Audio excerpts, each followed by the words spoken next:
and welcome to Remember, a podcast about history, mysteries, and did you know that Jane Goodall, yes, that Jane Goodall, the world's foremost expert on chimpanzees, did you know that she believes in Bigfoot?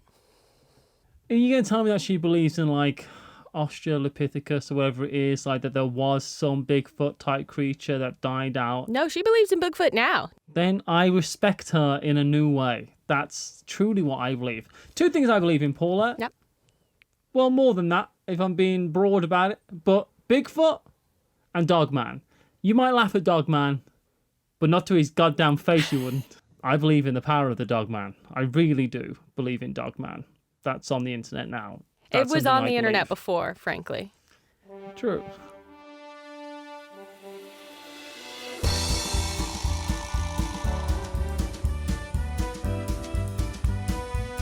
Well, my name is Paula, and joining me, of course, is my co-host, the man who puts the sass in Sasquatch, the skunkiest ape around, a guy who wants you to know that his foot is big, if you know what I mean, Matthew Jude. When have I ever said that ever in my entire life? I mean, only the people who need to know. Well, There's an insinuation. I was going to say my own name. And I was going to say, hello, I'm Dakota Fanning. I don't know why. Just thought it'd be funny. we are recording this episode very near Matthew's birthday, like 2 days from Matthew's birthday. And if Yes. you didn't know already, but you do now because he's already talked about it, Matthew is a big believer in Bigfoot. So I thought it would be appropriate to do an episode about the history of the most famous piece of Bigfoot evidence in the world, the Patterson Gimlin film. I know it well. I've seen it slow down. I've seen it when they've done it stabilized and everything. It's great. Can you describe it to us? I can do tell one us about better. it? I can act it out. Oh, perfect. For those of you watching on video.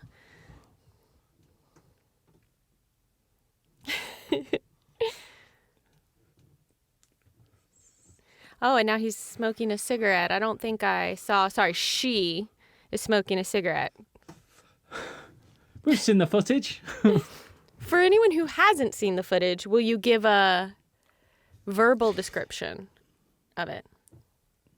We are in the Sierra Nevada, the high altitude mountains of Northern California is where I think this happened, right? Yes, Is it's that in Northern not true? California. Yeah.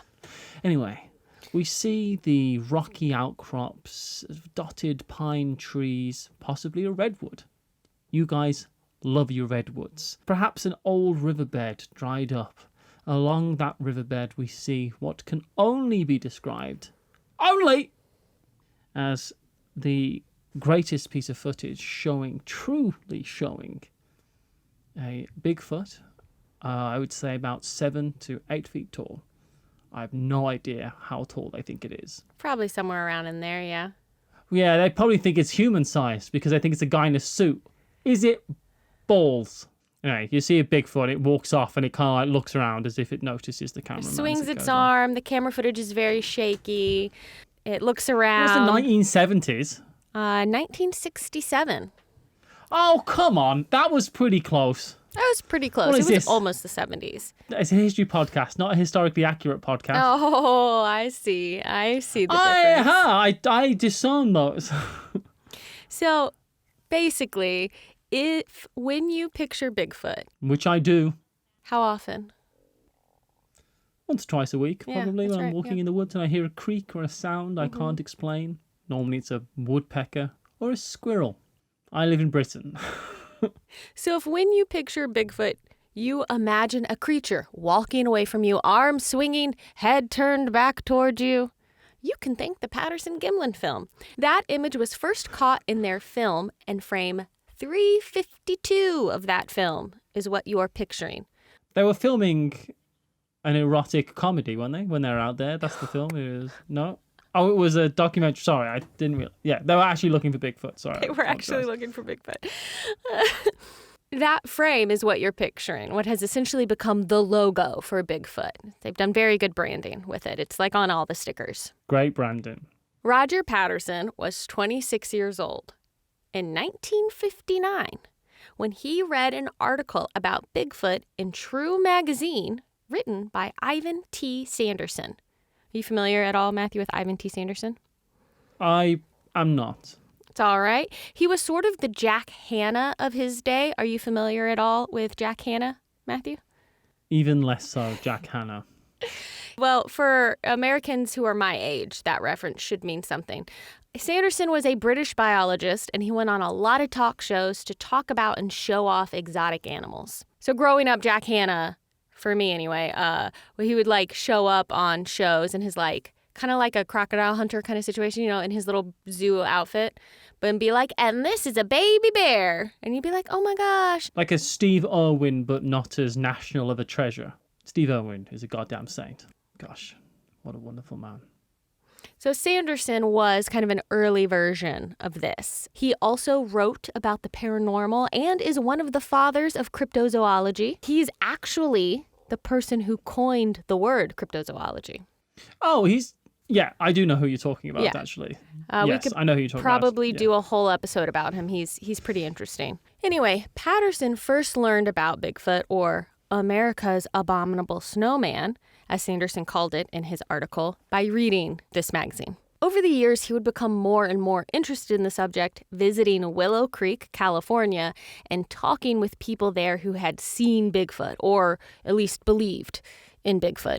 He saw footprints with his own eyes. He self-published a book on the subject titled, Do Abominable Snowmen of America Really Exist? The branding, I'm so happy it changed. It's such a mouthful. America's Abominable Snowman. Well, it does go to show that the idea of abominable snowman was already in the human zeitgeist. Yetis in Nepal and stuff like that. Yeah, I mean, these creatures have been real forever. Yes. For all of human history. Yeah, exactly. And when have humans ever been wrong? Never. Then in 1967, he began filming what is described as a pseudo-documentary about some cowboys and their Native American guide on a search for Bigfoot. Honestly, I can't tell if this was supposed to be like mockumentary style. I don't think mockumentaries were a thing. Or more like a Nat Geo show with reenactments. I think that's what it was. Yeah, like he'd be very ahead of his time if he was making a mockumentary, I feel like. They used quite a lot of the original cast for Spinal Tap, I think. Yeah, in this. Christopher Guest actually helped direct it. But I think the idea of what he was making was that they were filming themselves actually tracking Bigfoot while also telling and reenacting the account of people who said they'd seen Bigfoot. So more like a Nat Geo show or a History Channel documentary style. But I can imagine how terrible that was.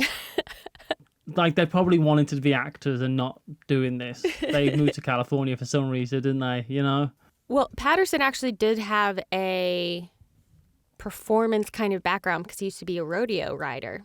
They say that the rodeo is where hopes go to die. I think Hope was the name of a horse or something. I don't know. So making this movie is what Patterson is up to when he runs into his old pal Bob Gimlin at a gas station in Union Gap, Washington. Patterson and Gimlin know each other from their old rodeo days. Now, I'm using the word old loosely. At this point, they're both in their mid-30s, which I guess is... Don't stop saying old. I mean, it's old for rodeo riders, probably. I imagine it doesn't do good on the old spine. Yeah, it's like a football player, an NFL player, a professional athlete of any sort still playing in their mid-30s. You'd be like, they're kind of they're probably looking for retirement, That hurts my very soul if that's I know. the case, but yes. It's just because they've broken their bodies down much earlier yeah, than the they're rest the of us. idiots. They're the fools. They're the problem, not us, not our age. They're the problem. They've used up their knees. They used That's right. them all. You've only got so many steps. I've been saving mine. That's why I don't do physical activity. Your knees are bad. I do have have a bad bad knees, knee. yeah. Anyhow, both Patterson and Gimlin have daredevil attitudes, right? Because, they were rodeo riders. Gimlin grew up on horses. He did racing, and he was part of a sheriff's posse. That sounds problematic, but that's fine. I'm sure it was all above board. At the time, Bob Gimlin was working as a truck driver / roofer / horse tamer. So a real multi-hyphenate. I know a few guys like that. Yeah. I know people like that. I can picture that person completely. Yeah. I know who that is. Patterson was recovering from cancer and wanted to tell Gimlin all about his hunt for Bigfoot. He even, in this moment at the gas station, runs over to his car and pulls out a plaster cast of a giant footprint to try and convince Gimlin to join him on his hunt.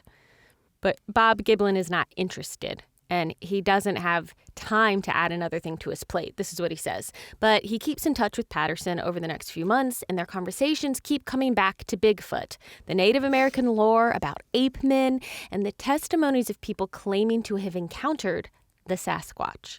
Why lie, Paula? Why lie? Maybe it's not a lie. Maybe it's just a mistake. Yeah, a lot of people making the same mistake. That makes sense. Carry on. Also, I will say I know how Bob Gimlin feels because I kind of feel like you're my Roger Patterson in this scenario. Just That's being Mr. like, Patterson to you.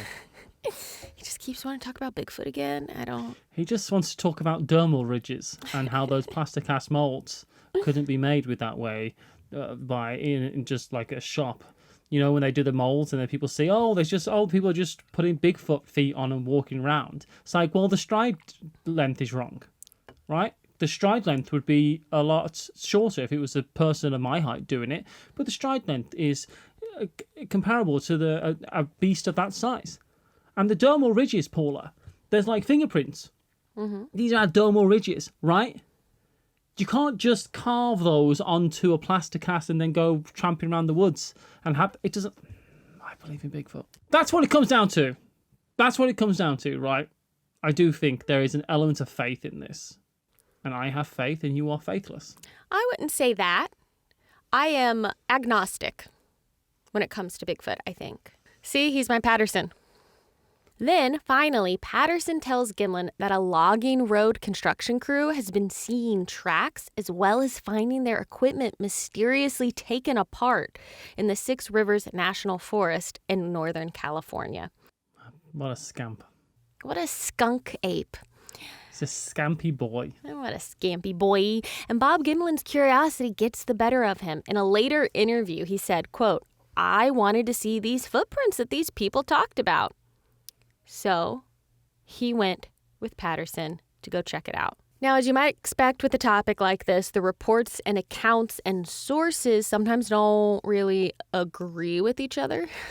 So I want to call out now a discrepancy I found while I was doing my research. Some places tell the story like Patterson and Gimlin saw each other at the gas station and then mere days later were riding around Bluff Creek on their Bigfoot hunt. There's an NPR story that says they saw each other at the gas station in 1961 and one day later they decided to go hunting together. Like, does it mean like one day later or does it mean one day later? Because the film is definitely from 1967. So I don't know if that's just like a typo or what. I just want everyone to get their dang story straight. Look, let's just say I'm out pumping gas, right? I've had a hard, long day. It's been a bit crap. I've got a 6-pack in my pickup. Mm-hmm. I could be American. I was like, honestly, I kind of feel like this sounds like an ideal day for you. It does. I wish There's this was my life. Nothing but crystal slider burger wrappers in the back of my truck. Only enough like pulleys and stuff and ropes to hold down something small, not big enough to hold down what I actually want to move. You know, that type of thing is what's in the back of my truck. Right. A milk crate that's kind of sliding around. And that's my day. That's my life. Mm-hmm. And some guy comes up to me and says, "You want to see something freaky?" I go, "Yes. Let's go tomorrow." So I could believe that. Bring a gun? I already got a gun. I'm packing right now. It's under my seat. Oh my gosh. I've got a Magnum here, and under my seat, bolt action shotgun. So when it comes to this, the source I'm going with is... The truth. The interview that I read that quoted Bob saying, "I wanted to see these footprints that these people talked about," because they actually talked to him, they quoted him, So I'm going to say they are accurate. And in that, it says it was a few months later. So I'm going to trust that Gotta one. go right to the Squatch's mouth. You skunk. It's the actual interview with actual quote straight from the horse rider's mouth. It's your birthday. I guess I'll let you have the joke. Look, it just came so natural to me. It does. So however much later it was, okay? It was on October 20th, 1967, that the two men were riding around Bluff Creek, California, a half day's ride into the wilderness, about an hour car drive north from Willow Creek. At this point, the tracks that the construction crew had reported had been washed away or destroyed by humans walking around, so they were exploring deep into the woods to see if they could find anything for themselves. Gimlin was on his horse and was leading a pack horse that was holding their supplies. Patterson was on his horse taking pictures of Gimlin, and Gimlin says that's when their horses got spooked. Apparently Bigfoot stink real bad. They They do don't report smell that good. as well. That's why they call him skunk ape, right? Like there's like a kind So of I could, so I can imagine the horses going. That's how horses go. yeah. Now, remember, Bob Gimlin trains horses for a living. So he's busy in this moment calming his horse and the pack horse that he's leading. Meanwhile, Roger Patterson has jumped down from his horse, gotten his 16mm film camera he brought with him out of his saddlebag. I thought you were going to say 16mm rifle. No, Gimlin and has a shot gun. his horse. And to chum the forest for the Bigfoot, right?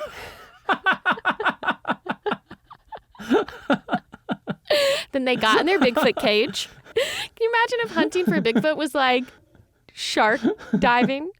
Gimlin calms his horses, assuring them no one's going to get shot here. We're not chumming the forest with you. And now he can see what caused all the ruckus in the first place. Now, this is a quote from Gimlin describing what he saw. Matthew, I'd like you to read this quote to us. There was a Bigfoot standing there just on the other side of the creek from us. I knew this is exactly the voice you were going to do. But it just immediately turned and started walking away. Well, Roger by then had got his camera out of his saddlebag on his horse, and he was up running across the creek there. He hit the other side of the bank, stumbled, and kind of fell down on his elbows. And that's when it made that famous head turn, is when I stepped down off the horse. And my mind said, yeah, these things really do exist. After all this I heard about her, and I've been waiting to see a track. Here's one walking away from me, right in front of me here. So when you look at that footage they got, it's super shaky, right? And you watch it and you're like, why can you not just get like good footage of this? But Patterson was caught by surprise, and he was filming while he was running, hoping to catch something. So he literally was like turned on the camera, his 16mm camera, and is just running with it pointed toward this creature, hoping to catch something. And then he falls down before he steadies himself. So that's like kind of like the big shaking before it steadies. If their story is to be believed, of course. Which I do believe. I know There you are do. definitely talks and rumors of Patterson and Gimlin being friends with, like, literally the guy who made Planet of the Apes and using one of those style suits. That's what they're... This is probably going to come up, isn't it? A little bit. You can talk about it now. So, and I can understand that from a distance, someone wearing like a proper suit from the film Planet of the Apes, I can see that. So it is possible, but I don't know. I just believe it's true. Yeah. I really do. And I would need proof. I mean, the burden of proof lies on people. The burden of proof is a strange thing in a case like this, because obviously the outlandish idea is that Bigfoot exists, right? So I can see people saying, well, the burden of proof is on you to prove that Bigfoot is real. But rather, I think as well, or in equal measure, the burden of proof is on the other person as well to say, this is the whole elaborate plan that was done instead. Because there's no proof of either, right? So... Well, what's interesting to me, this is a side tangent now, but what's interesting to me is when we discover a new sea creature and someone brings up video of it and we're like, hey, look at this new sea creature we just saw for the first time. Here's a video. No one goes, okay, prove that you didn't fake that, right? So what is it about Bigfoot specifically that people don't just believe? Like, why can't there be a bipedal, hairy, ape, human, bear-like creature that is hard to see? I don't know. It's interesting to think about, right? Yeah, well, I understand it though, because I feel like people just assume that everything that can be found has already been found as far as it comes to land animals in North America, for instance. Because obviously there's so many people who spend all their lives hunting and fishing and camping in those areas that never saw anything. And, you know, Patterson Gimlin go up the first time they go up and they find a Bigfoot immediately. You know, I can appreciate that being bizarre, right? But that's how life works sometimes. You know, you get the person who wants to go metal detecting and they are detectoring and they are out all their life trying to find something. They don't find anything. And the next guy buys a metal detector for cheap off eBay and finds a Viking horde immediately. That happens. That type of thing does happen. So back to the incident itself. Patterson is filming, running toward this creature, filming it, and nervous that other Bigfoots, big feet, might be around. He calls out for Gimlin to cover him. So Gimlin pulls his gun out, just in case. He says he never lifted it up to his shoulder to shoot, but he had it ready, because you don't know what some wild animal is going to do. So he's got it ready. Could kiss you. And that's what you want. I would kiss a mighty ape of the woods. Like this. And you'd be like... So they did try to track the creature a little bit, but as it kept going deeper and deeper into the trees, they were like, you know, maybe we shouldn't. We don't know if there's more of them. Could we get ourselves into some kind of trouble? Let's stop. So they then returned to their camp to get supplies to make plaster molds of the footprints that they saw there. And then they head into town so Patterson can send the film off to his brother-in-law, Al Datley, to have it developed. I do think I fall into the camp of the first Bigfoot we find, we should shoot. And that sounds like a joke, but I think I'm being serious. Some people say, like, the only way to prove... It's the only way you're ever going to prove it's real. You need to have, like, a body, like, physical...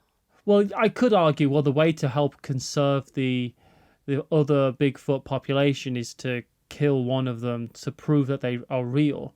But you could say, well, no one's hampering on their way of life because no one's ever found one. But we are cutting those forests down. And I think if we could prove that there was one, we could say, okay, this whole area, this is Bigfoot area. This is where they are, you know. Yeah. This is but like that would protected. have huge ramifications as well. It's like, well, my house is in that area. What are you on about? But there's been other times where I could go on about this because I know a lot about this type of thing. But there's other times where volcanoes have gone off and strange military people have been the ones that got there first, and they were putting very big bodies in body bags, and there weren't no people killed. So... But why would they want to hide? If those are Bigfoot bodies, why hide it? That's another thing I don't understand is why would you... Yeah, exactly what you just said. I don't understand that. Why is there a conspiracy about it? You know, why would we hide them?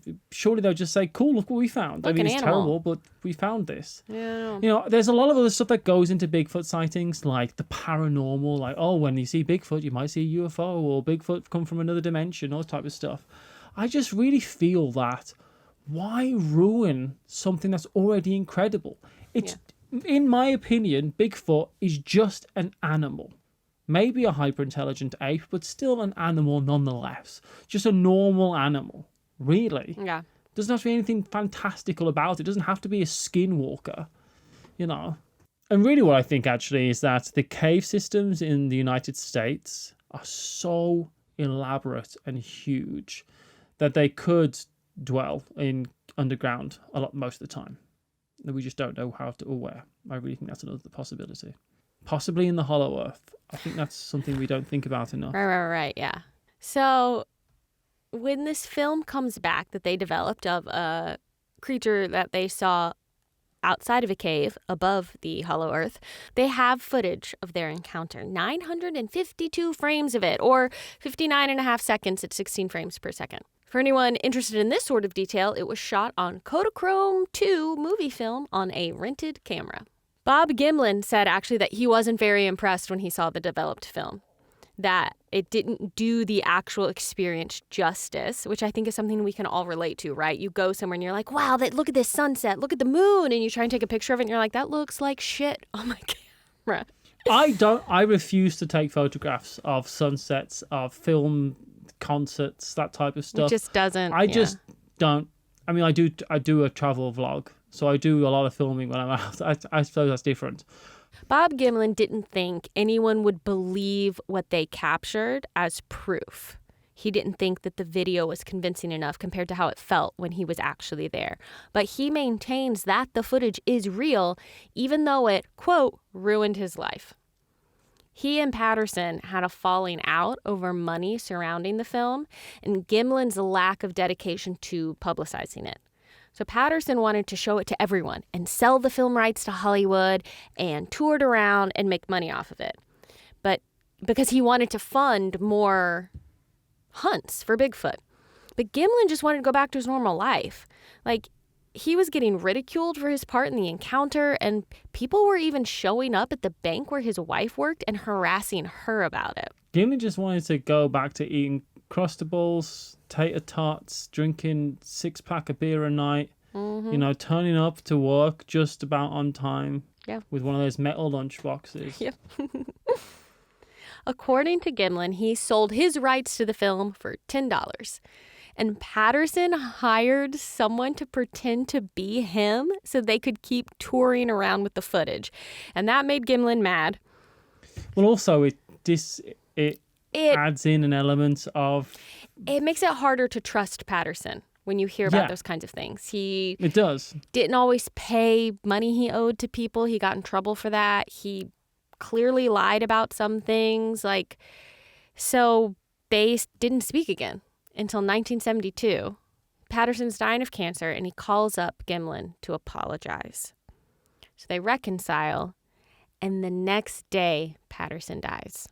Well, that seems like it was meant to be. It is nice that they reconciled, just in time, basically. But Bob Gimlin still didn't want anything to do with Bigfoot, and he refused to speak about his experience publicly until 2003, when he was convinced to attend a conference in California, and he was basically treated like a god there. He told his story, people gave him a standing ovation. I mean, that'll change anybody's mind, I feel like. I guess this is me now. I need recognition in something. If I was accidentally, I turned up and I gave a speech about taking the trash out, okay, I guess I can talk about that, and people will give me a standing ovation. Especially if everyone else you used to talk to about taking out the trash were like, you're an idiot. And now some people are giving you a standing ovation for it. I mean, I'd ham it up. I'd give something. I mean, You'd add some jokes in and maybe a little light choreography, but... I think more than light choreography, I would want it lit and stage makeup. Right, yeah, fair. And how really it was more of a metaphor for cleaning up society. Yeah. And how one man doing his due diligence, one man doing his duty, really changed the way that the world saw the idea of peace itself. Just like how you're starting with the man in the mirror, right? And how you're asking him to change his ways. No, I think everyone else should change. I think would be easier overall. So now, of course, Bob Gimlin will give interviews and attend conferences and sign autographs. And he maintains to this day he wasn't in on any hoax, and he doesn't believe that Roger Patterson set one up to fool him with. But that doesn't mean everybody agrees with that. The internet is full of people claiming the video is irrefutable proof of Bigfoot, and others claiming the video is irrefutably a hoax. One Hollywood costumer will say, oh, that's clearly a costume. If I made that for a movie, I'd never work again. It looks awful. And then another will give a statement saying, oh, it's way better than anything in the movies. It looks so realistic. So no one can agree. Did you see recently there was a bit of a scandal at a zoo in China? No. What happened? Well, there was an argument that they thought that the sun bears, there's a bear called a sun bear, They thought that these sun bears were just people in suits and they weren't real bears. What? Because when a sun bear stands up, it looks like the way it's kind of like fur and skin kind of falls, just kind of makes the bear look like it's wearing a costume with like saggy pants. And they're like, no, that's just our bears. That's what a sun bear looks like when it stood up. Wow. Even animals that we know are animals, that we know are real, even people were thinking they looked like humans in costumes because they kind of do. A sloth kind of looks like a robot that's made to look like an animal. And that's why I hate them. It looks like an animal that doesn't even exist. It's just made from parts. It's just, there is a bit of an uncanny valley that happens with some animals. Yeah, like even animals that we know are animals sometimes like have things that make them feel like really human-like or fake or not quite real, right? It's just, yeah. I think we should. I agree with you. I really do, and I do agree with you. So I know this is your idea, but I'm happy to go along with it. I think we should go to China and shoot one of those bears. Oh, gosh. Just prove. Just to see if there's a human inside. I think that's what we should do. Yeah. Because if it's a dead human, then, serves them right. Faker. Do you get liars? The worst type of bastard.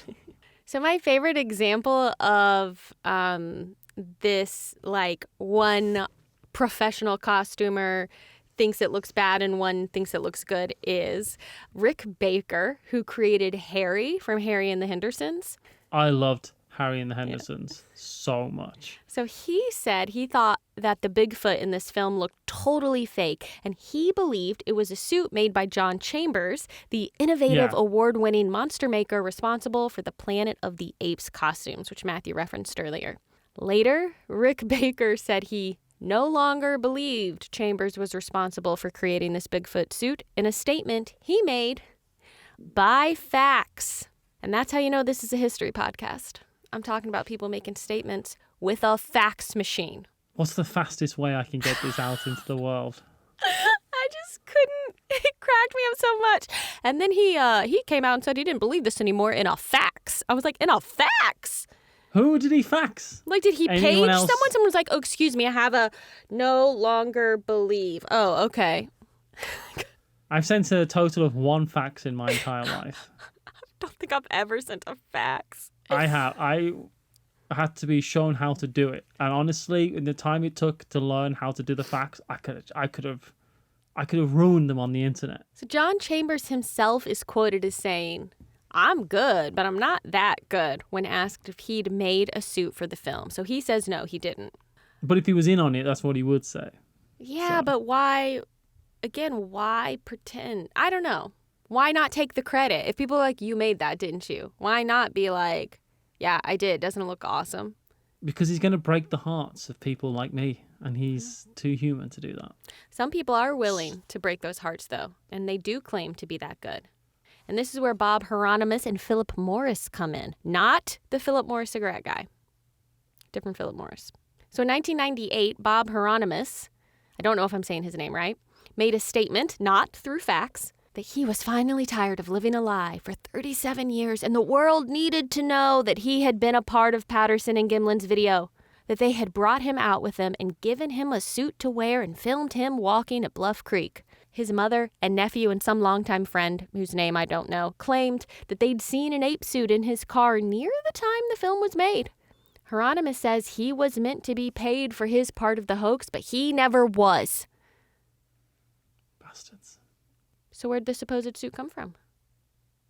Enter stage left, pursued by Squatch. It's a good Shakespeare joke, I think. Philip Morris of Morris Costumes, based in Charlotte, North Carolina, where I grew up, and this is why we're talking about this. Because I was like, I've been there. A place I went to during high school when we needed costumes for plays. Morris Costumes is a hugely successful costume retailer. And I've been there. I've been there. Morris himself got his start as a traveling magician. A popular act that many people were doing at the time was a trick where a beautiful woman would get turned into a gorilla in front of a live audience. And Morris found his first real success in the costuming business by being the person who made these gorilla suits for all the people doing this act. Technically, his wife actually made the costumes, but he claims that this is a thing he was known for, and that one day, Roger Patterson called him up and ordered one of these suits, paying just under $500 1960s for it. That's a lot of 1960s dollars. It's like $1,000 now or something like that. Yeah. At least. Yeah. Morris says that after the suit was sent, Patterson called him up to ask how to make it more realistic. So Morris said, brush the hair over the zipper to hide it. Extend the arms by having the person inside the suit hold sticks.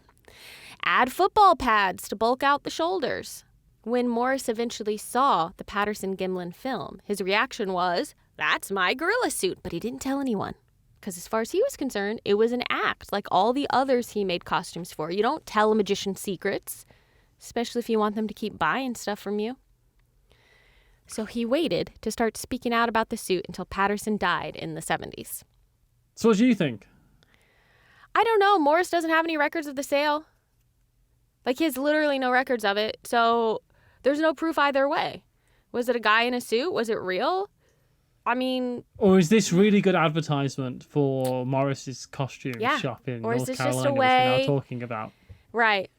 I mean, this didn't really come, out until the early 2000s. Yeah, but it's great advertising. Yeah. Yeah, it is. Or maybe it's true. Maybe this is what happened, but there's no record. Was there all the other records? I mean, saying there's no record is only proof if everything else is on record, and this just happens to be off the books, right? But why would it be off the books? I don't know. I mean, Bob Hieronymus passed a lie detector test where he said he was in the suit. Lie detector tests are garbage. Roger Patterson also passed a lie detector test. Exactly. Yeah, they're garbage. So lie detector tests are garbage. Yeah, I honestly don't know what I think, and I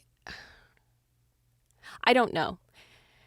I did find it interesting that as I was researching this, I kept thinking to myself, whenever I was researching people trying to debunk it, I'd be like, yeah, but this though, and found myself I think I want to believe it's real. There is definitely part of that for me. I want to believe. It doesn't look immediately fake to me when I look at the zoomed in, stabilized, slowed down footage of this creature walking. I do feel like I can see muscles moving under skin, and you wouldn't see that if it was a suit. But also, could it be fake? Sure. Was Patterson kind of a liar? Yeah. Was he in the process of making a film with Bigfoot reenactments? Yes. But has Bob Gimlin ever gone back on his story about what he saw on October 20th, 1967 at Bluff Creek, California? No. Do I have the frozen remains of a Bigfoot in my cellar? Yes. What? What? What are you talking about? Down there in the... Shut up! And that's the history of the film that created our modern understanding of Bigfoot. Paula, thank you so much for doing research on this for my birthday. It's something I like. I hope there was some stuff in here that you didn't already know, Matthew. I just thought it would be interesting to talk about the actual history of this film that's really famous, especially in cryptozoology circles, right? So you might say the history of the mystery that is Bigfoot, which is a phrase that I feel like you would enjoy. The history of the mystery that is Bigfoot. Yeah. I know a lot of other stories about Bigfoot as well, and other people who say that they have had encounters and even run-ins of a deadly nature where people who have shot Bigfoot in the past. And I know a lot of those stories from people who I can only say, why would they lie? And that's, people who don't want it's people who they claim they don't want any fame. They don't want to be in the public eye, but this is what they saw. And you could say, well, maybe they say that to the cameras, but they're loving it. But I've seen people who have really destroyed their lives in a social manner because they saw something they believe is true. And obviously there is a difference of something I saw that I believe I saw and something that I actually saw. Right. I see things in the corner of my eyes all the time, but that's because I think my cataracts are starting to build. I just also see the other side of the story where people say, look, we would know if there's anything in the forest. That we would know. There's never been any bones found. There's never been any bodies found. Where's that proof? When hair samples come back, it's never an unknown animal. So I understand that. And then some people say there can't just be one. There's people who just believe in one Bigfoot, one paranormal mystical monster, Bigfoot. And then the other people who go, well, look, if that is Bigfoot, it would have to be a breeding population. Yeah. You'd have to be like 500 of them. And that's a lot of Bigfoot to be hiding in the woods, but maybe they are just masterfully exceptional at hiding. That's possible. Maybe they're like the Predator. I think that's the film that's not been made. Predator versus Bigfoot. I think so. I think we should make I'd it. watch that, actually. Who would you root for? Bigfoot. I feel like Predator would be pretty... You can't root for the Predator. Predator is a bad guy. Firstly, it's their way of life, Paula. So that's rude. Secondly, I think I'm rooting for the Predator. Okay. Well, I guess we'll have to agree to disagree. Who'd you root for in Predator versus Alien? The alien? I didn't see it, so I didn't root for either. But I feel like at least the alien's like a mother, right? And so like... You think that Predator's not got a mom? Yeah, but the Predator isn't a mom. So there. You don't know that. You don't know how their society even breeds. Fair. Thank you, Paula, so much for doing the research on this. I appreciate it so much. Thank you for treating me to a birthday episode. Happy thus birthday. Meaning that I now have to do the same for you. No, you don't. Really, you've given me a burden. No. Hey, and I want to give you a burden. If you're watching this, you can always do all the YouTube things of liking and subscribing and stuff. But the best way to help out a show like this is to tell someone who you think might enjoy it all about it. So thank you so much. And until next time, everyone. Thanks for watching. Bye. Bye, everyone.